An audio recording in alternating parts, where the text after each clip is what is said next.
Hello, Fearless Gamers. Matt here for Fearless Games, and welcome to another video blog. How's it going, everybody? Today's a little bit of a how-to project here upon request by Fearless Games' very own James.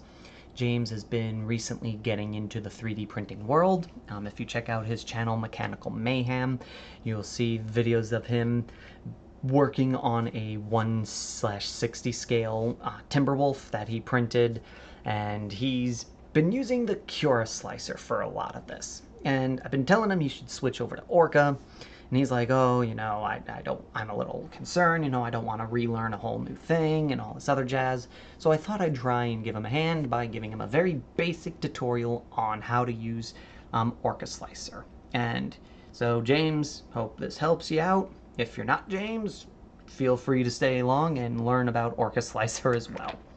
So Orca Slicer is a nice program to use because it's probably one of the best outside of Orca Slicer, which is the original slicer that this is based off of. But unlike Orca Slicer, this will use pretty much any brand.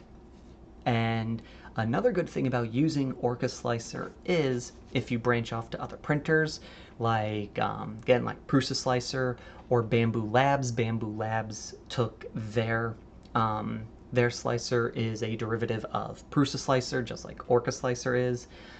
Elegoo's new Elegoo Slicer is a derivative of Orca Slicer. So if you learn Orca Slicer, you can switch around to some brand-specific slicers, and you'll have an idea, a real understanding of how to operate them, especially with the big three, Prusa, Bamboo Labs, and Elegoo.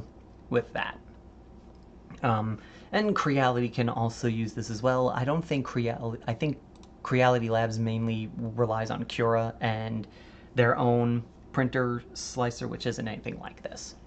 Now, before we begin, just so you know, this is going to be a very basic tutorial. I'm not going to go into like crazy settings and tuning your printer. This is just bare bones, get you started to understand the basics of this program.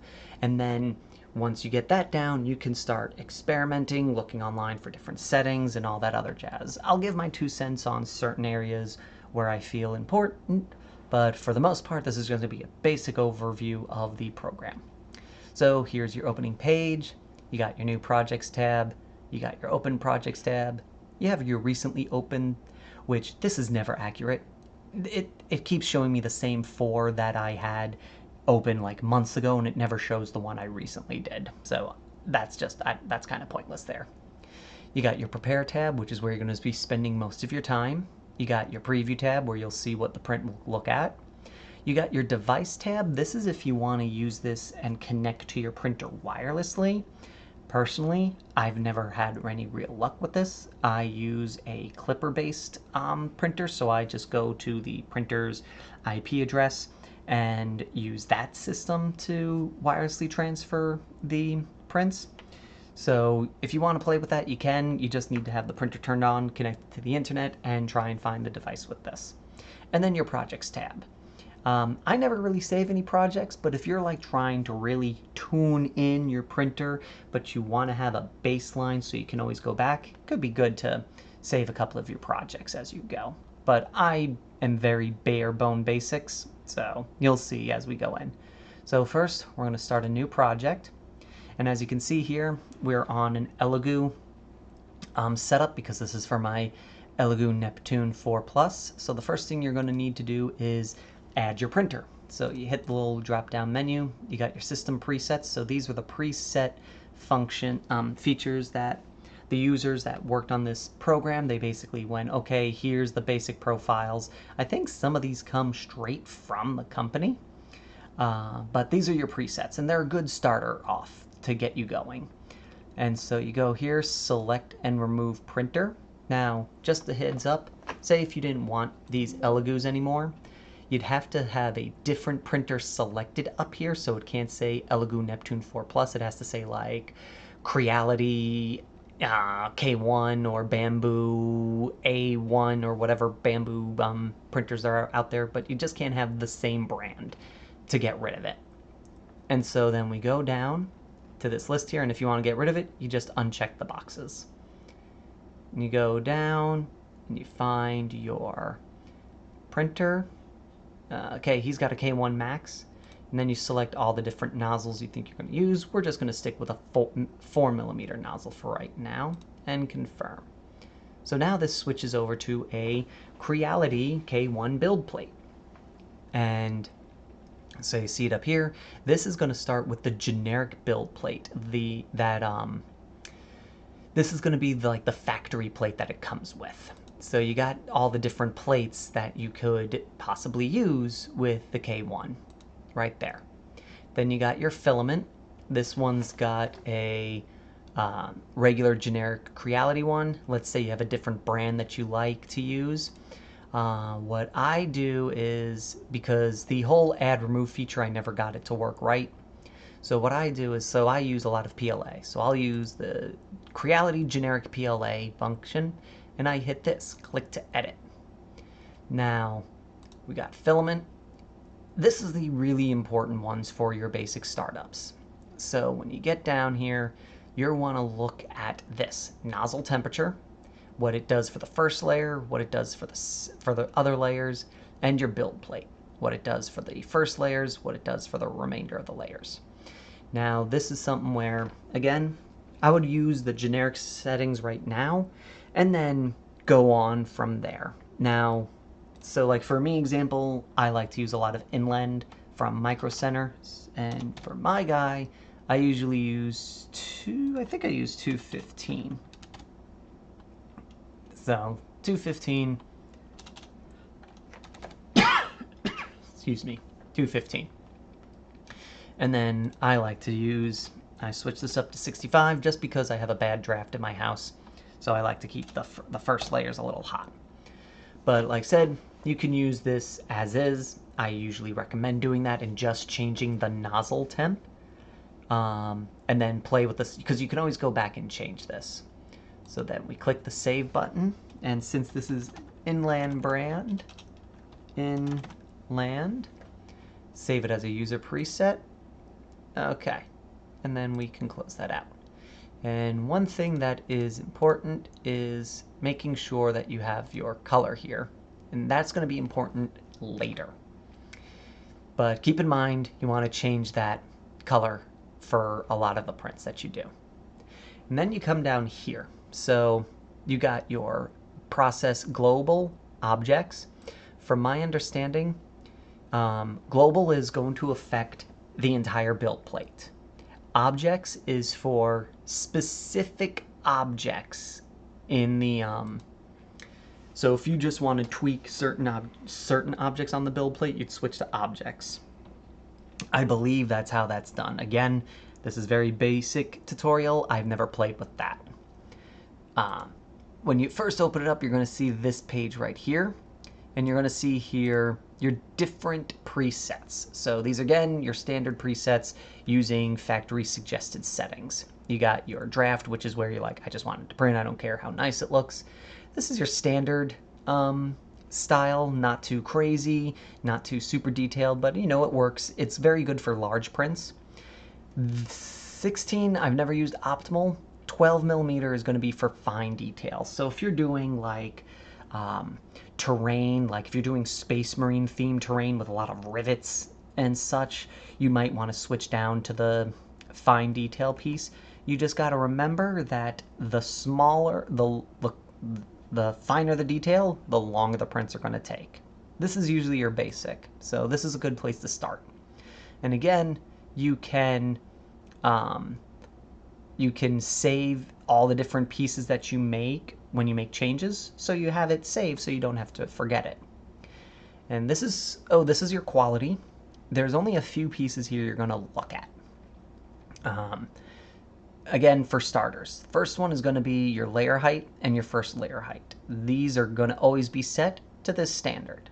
But say you want, I want the first layer to be a little thicker, you can fix that here. And if you ever get for a preset, you can always search for it here. Okay, so that's if you're like, oh no, I want to see a specific setup. You can always search there. Again, only going to be really using this if you like learn about a new setting, then you can't seem to find it. You can find it via the search thing. So the only other piece that you're probably going to be playing on this is seam with the alignment, the position. And again, if you hover your mouse over this, it'll actually give you a small description of what the setting is that you're looking at. And I believe yep, you can click on these and they'll send you to a wiki page about that specific setting. I use align a lot. I think the most popular one is either back or random, because it makes it easier to hide the seams. Then the only other thing you're probably going to look at this is ironing. Ironing is where after it prints a surface, it'll run the nozzle over that surface to give it a nice smoother finish. You've got all top surfaces where it will do every single flat surface on the print. You got topmost where it'll only do the very tallest flat surface. And then all solid layers, which is where if it's a big chunk, a block of piece and not hollow, it'll do the ironing, but if it's hollow, it won't. If it's a hollowed area, it won't iron the top of it. And then the only other setting you might play with is, let's see, is there any? You might pretty much play with any of these, really, at least to start off with. Again, a lot of these you could deep dive into this once you get really going with the printer to maximize the settings the way you want them. But for now, that's what you'll be mostly looking in. Then you got your strength. This is probably going to be this one got a couple of other different things here. You got walls. This is the number of walls per layer. The walls are the outer edge of the print. 3 is quite a lot. That is very strong, so you could afford to reduce your infill with 3. A standard is usually 2. That's a good solid number. 3 is if you really want to make it tough. Then you've got your top and bottom shell, how it's going to print all of it. So you got all the different pieces here, and it actually shows you the different styles. So like here, if you do this, your top surface is going to have those little wavy lines. If you do this one, it's going to have these straight lines. And again, like see here, if you hit that button, you'll always reset that setting. So that's a way to tell what settings you mess with. You look for that. And like see if I jump here, it goes, oh, there's a setting that was edited here. And you can go and you just change that one. Or, like I said, or you can go up here and change all the settings. Then you got how many top layers, so how many layers between the infill and the top of the print. Bottom layer, how many layers between the bottom of the piece and the each layer shelf. But you probably won't be playing with that a lot again until you get more familiar with it. And then this is going to be your big one, infill. You got your space density. This is how much you're going to need. Depending on the pattern you pick and how strong you need to be, you're not probably going to use a whole lot. I typically use 10 or 5% infill because I like to use gyroid.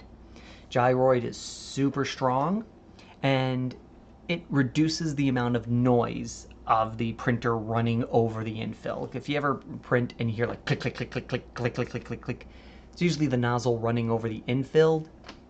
Gyroid reduces that. And those are probably going to be the 2 major settings you're going to be playing here. And the walls being the 3rd one if you want. And then again, these are all different things you can play around with as you get more advanced. Then speed. So speed, this is where the printer is showing you all of its baselines. Now, some of these settings you are probably going to be playing with is your first layer infill, your outer wall, your inner walls. You might be playing with these a little bit. But again, for starters, these are not bad settings. The one guy that I do know that uses a K1 a lot, he doesn't really play around with these. I think the most he does is I think he swapped his first layer to 80 with his printer. Now, the next one over is supports. This is going to be used if you have a lot of overhangs or anything. You just click enable support. You have normal, normal and tree auto, where it auto detects and puts the supports. Manual is where you tell it where you want the supports to go.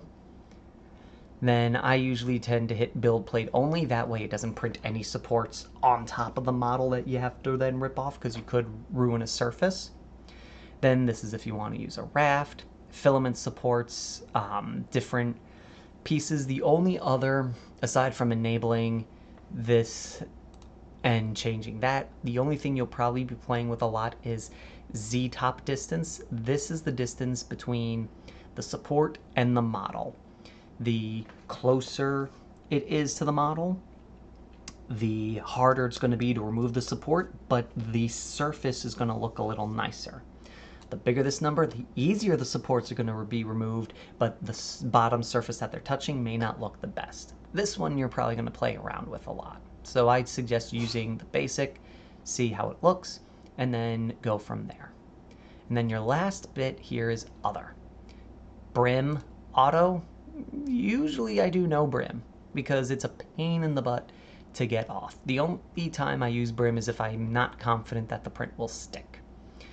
And then anything else in here, you got your prime tower if you really need it, but you won't need that really. And then skirt loops. I usually set this to 1. That is so it basically primes the nozzle before it starts the print. And the only other thing, though, you'll probably never need it, because at least James will probably never need it, because the K1 Max is enclosed, is draft shield. You could do enabled. If you do enabled, it's going to do a shield for every layer. So if there's 500 layers to your print, it's going to make a 500 layer tall draft shield. I usually do limited, and then skirt height, I usually do 5 layers. This is mostly used if you're having a lot of sticking bed adhesion issues and like the corners of the print start peeling up. You might have a draft. This will help with that. So we're going to disable that, keep that on. So now let's actually put a print down in here. So I got this print here. Bam. There's our print. This came from a Kickstarter that I did. Forget the name of it. I'll put the name of it on the over across here. So we got your print here. We did all the settings. Now we'll look at this build plate for a second.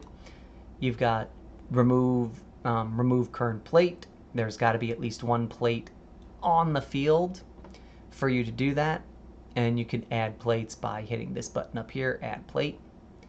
You've got align, so auto align, and it'll think about where it wants to move that print. Arrange the object, which it doesn't do it because so let's see, we could put it over there. Auto arrange sets it back there. Lock the plate so you don't change anything. Customize the current plates. I've never used that one, so I don't know what that one does. So we got our basic print here, and so once we have it on, we hit splice. It's going to take a minute. And there you go. So you see we've got supports. Those are normal. This tells you all the different pieces, surfaces, how much filament's going to be used, how much time it's going to take, and right here it gives you total time. So it's going to take this 3 hours, and it's going to use a grand total of 81.68 grams. And you can see here, you can see the slider. I can go down and see the different layers and how it's going to print. And then if I go and I click this, I can actually see how the nozzle is going to go. This is pretty good for when you're trying to learn what kind of infill you need density-wise, how much of the printer can, how much of the top surface it can handle, and stuff like that. So There you go. And as you can see, 3 walls, 1, 2, 3. See a little better. See 1, 2, 3. 1, 2, 3. So if I wanted to, just take there, change the number of walls, change this to 2% gyroid, splice it again. Okay, so now we've got only 2 walls here, see 1, 2, and look at how little infill it's using. And it decreased the time, decreased the amount of filament. Okay, personally, I like to use tree supports. Oh, we'll swap that, switch the tree supports, and there you go. Uses less filament, takes up less time. And that's how the print's gonna look. And see, you got your little line there, that's your prime. And let's see, if we put in a draft shield, let's see. So this is what I was talking about. You just enable it. This is what you're gonna get. A draft shield that covers the entire thing. You're never gonna really use that, so let's say I switch the limit, go to 5, splice the plate, or slice, and see now it's a little higher, but it's only 5 layers high. Okay, so boop, boop. Now, a couple of other things you may like on this piece is here's variable layer height. So you can see that this isn't a really, this got a few, like, doesn't really have any round surfaces, so you're not really going to use that. But this basically smooths out the print and adapts it. In this case, it cannot be used with supports, so turn off supports. And there you go. So now the print has been, so now the print is been smoothed to try and reduce all the different lines. So it's going to see here, it's going to make these little layers a little bit thinner, these a little bit thicker, to just help make the transition between the layers a little nicer and smooth out the print a bit. Then you've got your move icon, you got your rotate, you got auto orientate, where you ask the computer to figure out the best orientation. It's not always the smartest, so if that's the case, you can click lay flat, and then you can pick which piece you want it to lay down on the bottom. And depending on what you see, so see here, now we do, bam, it wants it to do that, it wants that flat surface on the bottom. And those are the basics of Orca Slicer. So if you want, once you're done, you hit export the G code, you then save it. I save it to a file that says, Neptune G code. So for you, it'd be, K1 G code. That way I can easily find all of my G codes that I need. And that's the basics there. So we'll play around with a few extra settings just for some fun. So the first one is going to be, I want this to be bigger. So I go up here to scale. Now, this is going to tell me how long, how wide it is in millimeters, and its percentage, uniform scale. So uniform scale is, so let's just say here, I increase this by 200. It increases all the sides by 200, so it stays proportioned no matter what. So let's change this to 300 because I want this. Oh no, it is way too big for my build plate. What can I do? I can cut it. So we're going to hit this box here, which is the cut tool. And we got, stop it, rotate. So if you're having trouble with like what I'm doing right now with rotating, if you hit this cube here, you can use that cube to control it.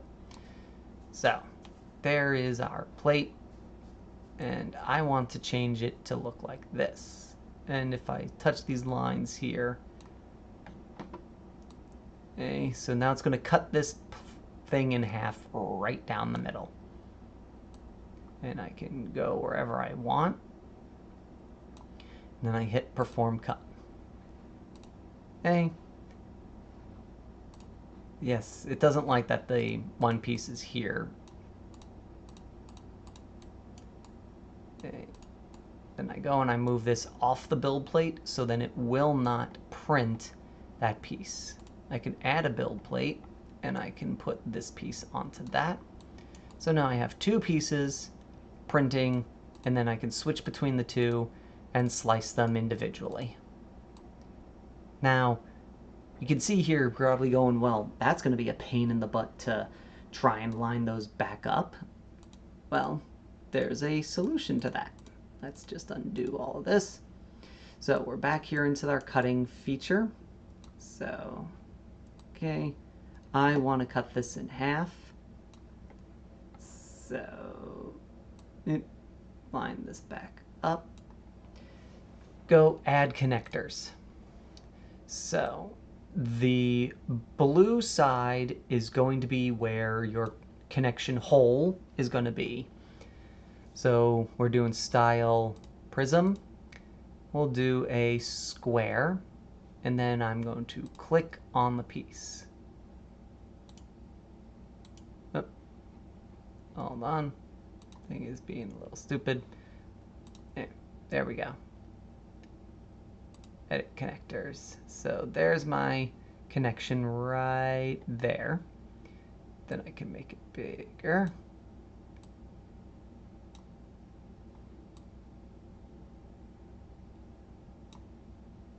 See, there's peg. So I'm gonna make it.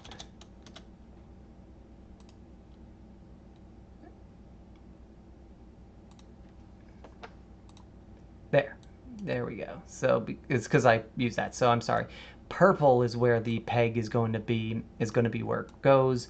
The blue is where the hole is going to generate. So if I go and I hit that and I confirm the connection, perform the cut. Now you're going to see real quick. There's the peg.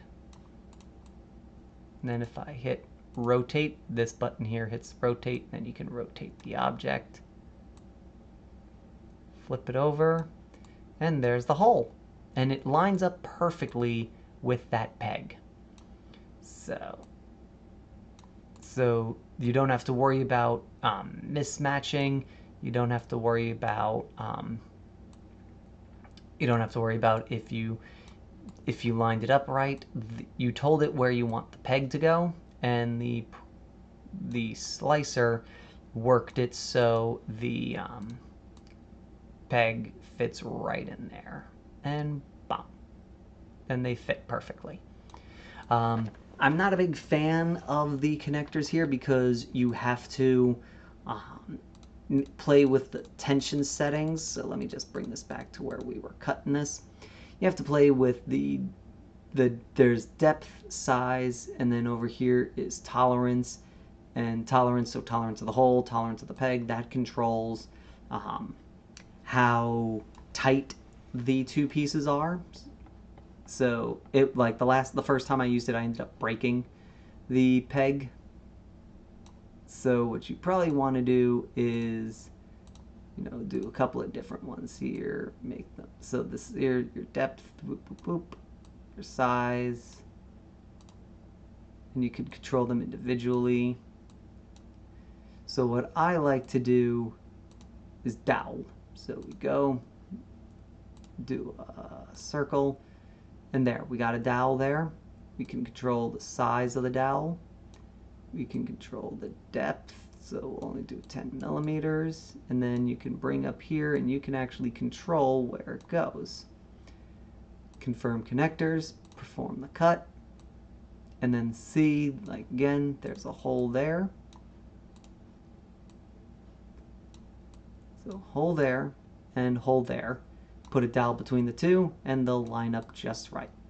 And that's how you can get a print that is much bigger than your printer to sit on a build plate and get it all done. So this is basically how those guys that do all the life-size miniatures do it on like tiny little printers, where like the life-size Gundams or Space Marines.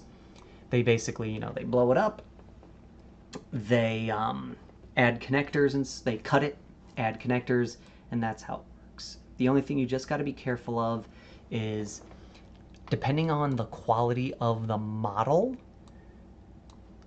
if you make it too big, it could look bad once it's blown up. It's all based on how well the guy that designed it, how well he designed it. If he put in enough triangles, it could be big. It should have enough to maintain all of its detail. So like, see here, according to this, it's actually going to retain a lot of the detail very well. So you're not probably going to be worried. But see there's the dowel rod, and so you're not going to really have too much problems. Now you're probably, one quick thing here, that line, that's the seam. So that's where the printer's going to have the seam. Since it's aligned, it makes it in straight lines. It's trying to hide the seam as best you can. So let's see if I went back into seams here. Let's see, where's the seam function? Seam, do random, splice it again. So see all those white dots, that's where the seams are. The idea of it is, since they're all happening in different places at different intervals, it shouldn't be as obvious that there are seams. Now, the only downside to this is, depending on certain factors and how your printer handles it, they might still show up and they might look like little pop marks.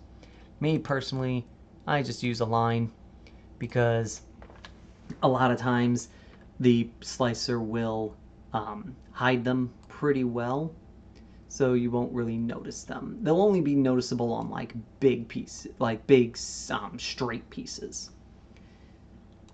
And two things that I want to go over before we finish for this is, so we've got a dowel hole in here, but we're going to need a dowel. You may not want to go out and buy a dowel rod for that. You've got a 3D printer. You can make one. So we know, let's just say, because I didn't really pay attention, let's just say that that dowel hole is, let's just say, 20 millimeters wide. So yep, we delete the project. Oh, it actually created a dowel for us. I did not know that. So we both learned something there. So because it made a dowel, it actually created the dowel for us. Well, let's say you didn't have that. What you could do is, or you have a project that has pre-made holes but no pegs, and they're like, oh, just go out and get some pegs, but you don't want to. You can do add an object. Oh, no, sorry. Right click, add primitive. We're going to use cylinders. Okay, so there's a generic cylinder right there. Now I have that cylinder. I know that the hole that I'm going to be using it for is 10 centimeters. And there you go. Now, this here, I want it to be really narrow but tall. Uncheck uniform scale. So now,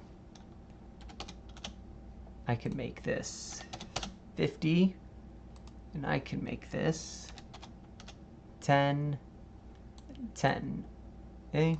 Or I can make this 5 and 5. So now I have a really tall peg that's really narrow. So like, I did a recent 3D project, it had holes for dowel rods. I didn't want to use like wood or brass or anything, so I just did this. I made the dowel rod in the splicer. Now see there, this is where you can really see. This is when a line seam is not your friend, because that's going to show up on the side. You'll see that on the print. So for stuff like this, where it's a straight flat surfaces, you might want to like switch that to random. And now, last thing we're going to go over is filament swaps. So you may not need to do this. I only do it for certain things. So let's just say we want these grids up here to be a different color. This is where this color thing comes in handy. So what we're going to first do is hit add filament. We got inland and it's blue. So it's the same filament, just two different colors. So what I'm going to do is under preview, as it generates a preview for me. See this slider here? We're going to bring it down and find the layer. Now once you've moved that once, you can use your arrow keys on your keyboard to move that up. So I want that to be a different color. So I hit right click on the plus button, change filament. Now right now, as you saw in the previous color, when it did it, it was that green. The model was that green bit. So we're going to change this and hit blue. So that's the second filament. And then we're going to splice the plate. Now you can actually see, so when the printer goes for the printing, this will be where it stops for a new color, and that's going to be the color difference. So you can see this will be, like, say, green, and this will be blue. And then you can go down and see that right there. And if you ever want to get rid of it, you just have to go to where it is, hit that little, so if I'm right here or up here, I highlight it, I click the little line to shoot it right over to it, and then it switches to an X, and you turn it off. Then you splice the plate, or slice the plate again, and that color change is gone. That's a very simple way of doing color changes, especially if you don't have an AMS system. I don't know anything about AMS because Elegoo doesn't have one yet, so that's the most I know about switching filaments, is that trick there. And that, my friends, is the general basics on Orca Slicer. If you have any tips or tricks that you like to give, feel free to leave a comment. Let me know what you guys think of Orca Slicer, or if there's another slicing program that you prefer. If there's any tips or tricks for this particular slicer that you know, please feel free to leave them in the comments. And thank you all for watching. I hope this video was informative, and until next time, fearless gamers, take care.